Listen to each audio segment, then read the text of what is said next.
o capitão Gerald Coffey usa em sua experiência para lembrar às pessoas do mundo inteiro o poder do espírito humano para superar praticamente qualquer nível de dor, qualquer desafio ou qualquer problema.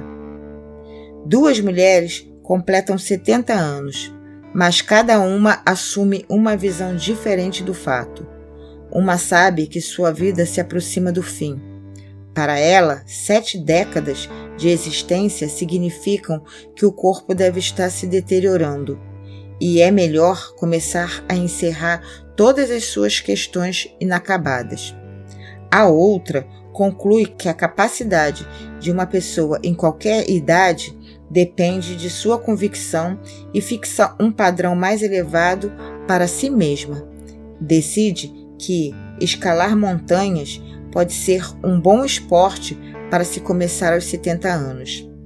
Durante os 25 anos seguintes, ela se devota a essa nova aventura, escalando algum dos picos mais altos do mundo, até que, na casa dos 90, Hulda Crooks tornou-se a mulher mais velha a escalar o Monte Fuji.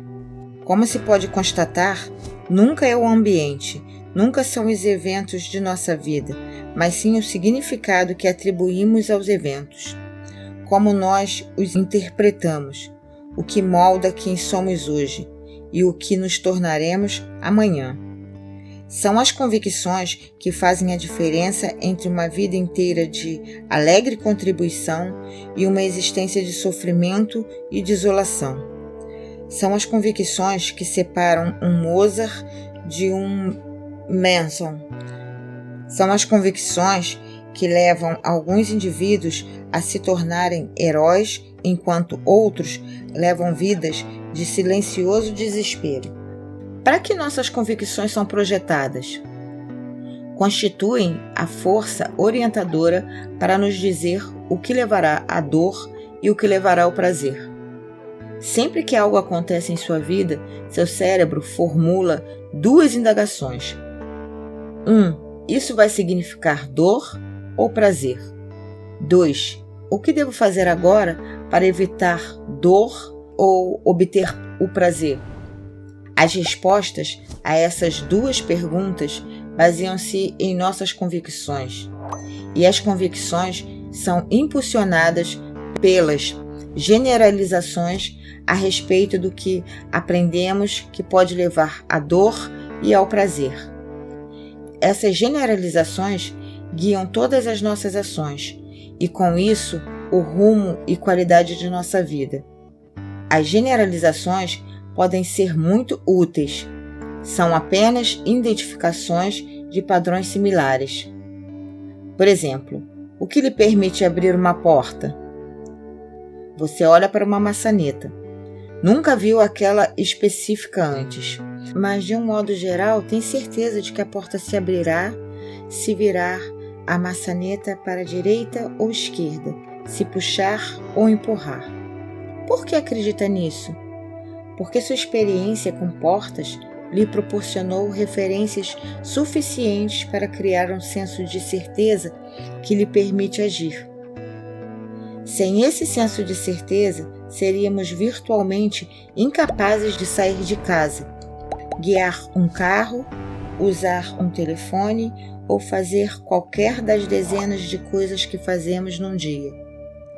As generalizações simplificam a vida e nos permitem funcionar.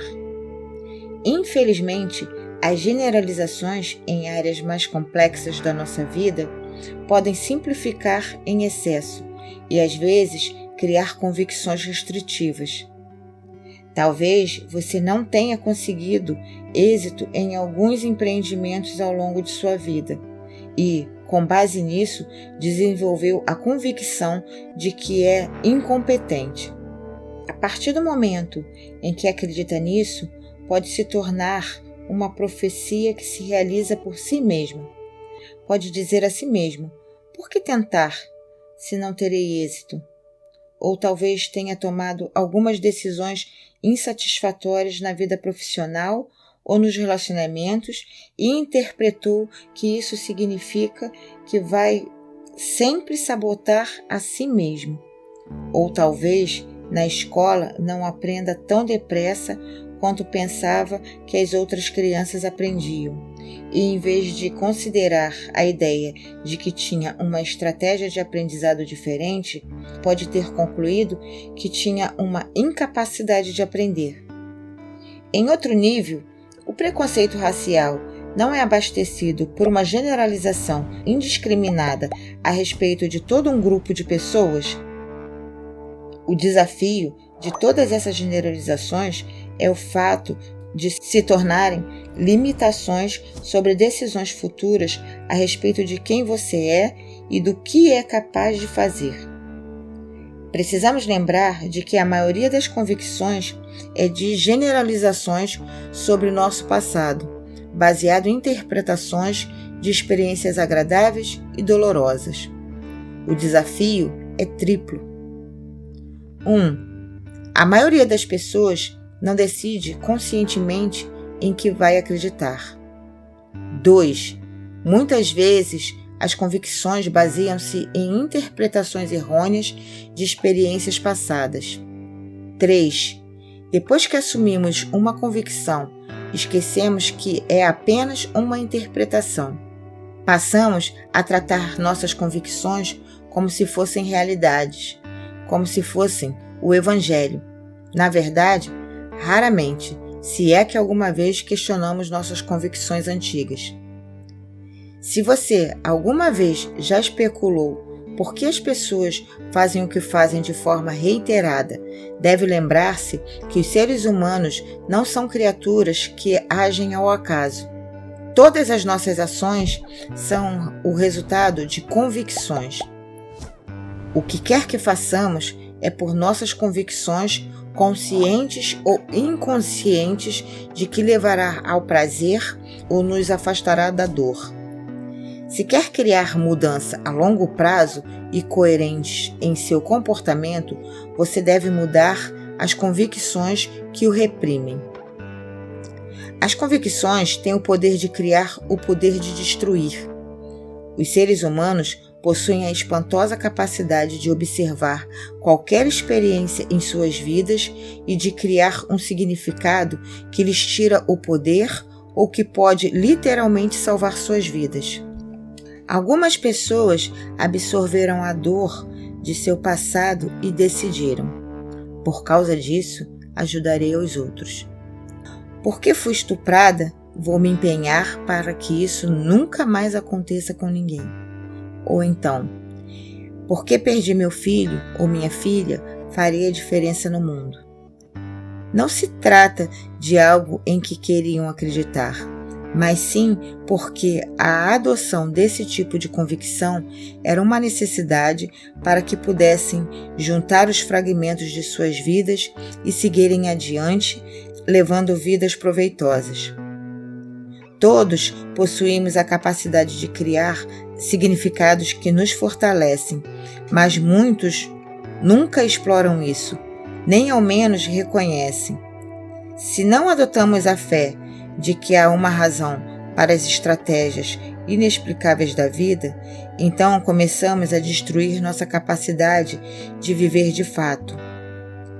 A necessidade de ser capaz de criar um significado das experiências mais dolorosas de nossa vida foi observada pelo psiquiatra Viktor Frankl, quando ele e outras vítimas do Holocausto sobreviveram aos horrores Auschwitz e outros campos de concentração.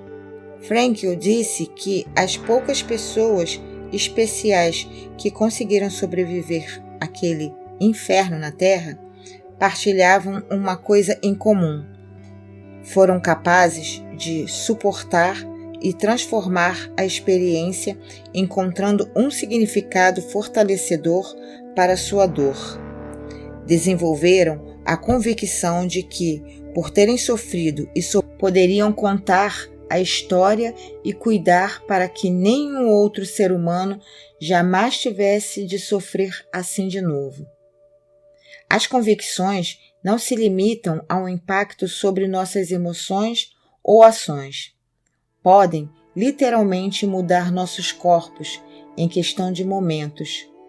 Tive o prazer de entrevistar o professor de Yale e o autor do best-seller, Dr. Bernie Siegel. Ao conversarmos sobre o poder da convicção, Bernie compartilhou comigo um pouco da pesquisa que realizara com pessoas que sofriam de distúrbios de personalidade múltipla. Por mais incrível que possa parecer, a potência das convicções dessas pessoas que se tornavam alguém diferente resultava numa ordem incontestada ao sistema nervoso para efetuar mudanças mensuráveis na bioquímica. O resultado?